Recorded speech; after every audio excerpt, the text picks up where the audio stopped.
This chapter is called The Padawan Bites the Dust, pages 97, 98. It's chapter 8 of part 2, which is Via's point of view. I'm not sure at what point that night Augie had cut off his Padawan braid, or why that made me really mad. I'd always found his obsession with everything Star Wars kind of geeky, and that braid in the back of his hair with its little beads was just awful. But he had always been so proud of it, of how long it took him to grow it, of how he had chosen the beads himself in a craft store in Soho. He and Christopher, his best friend, used to play with lightsabers and Star Wars stuff whenever they got together, and they had both started growing their braids at the same time. When August cut his braid off that night without an explanation, without telling me beforehand, which was surprising, or even calling Christopher, I was just so upset I can't even explain why.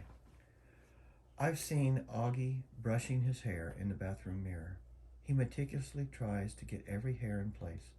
He tilts his head to look at himself from different angles, like there's some magic perspective inside the mirror that could change the dimensions of his face.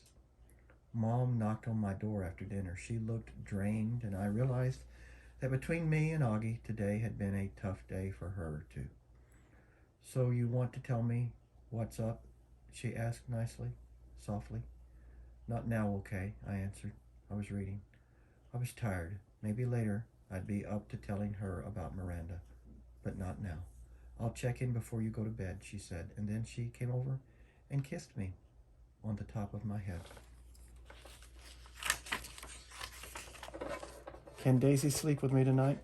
"Sure, I'll bring her in later. Don't forget to come back," I said as she left. "I promise." She didn't come back that night. Dad did. He told me Augie had had a bad first day and Mom was helping him through it. He asked me how my day had gone, and I told him fine. He said he didn't believe me for a second, and I told him Miranda and Ella were acting like jerks. I didn't mention how I took the subway home by myself, though. He said nothing tests friendship like high school, and then proceeded to poke fun at the fact that I was reading War and Peace. Not real fun, of course, since I heard him brag to people that he had a 15-year-old who was reading Tolstoy, but he liked to rib me about where I was in the book, in a war part or in a peace part, and if there was anything in there about Napoleon's days as a hip-hop dancer. It was silly stuff, but Dad always managed to make everyone laugh, and sometimes that's all you need to feel better. "Don't be mad at Mom," he said as he bent down to give me a goodnight kiss. "You know how much she worries about Augie." "I know," I acknowledged. "Want the light on or off? It's getting kind of late," he said, pausing by the light switch at the door. "Can you bring Daisy in first?" 2 seconds later, he came back with Daisy dangling in his arms, and he laid her down next to me on the bed. "Good night, sweetheart," he said, kissing my forehead. He kissed Daisy on her forehead, too. "Good night, girlie. Sweet dreams."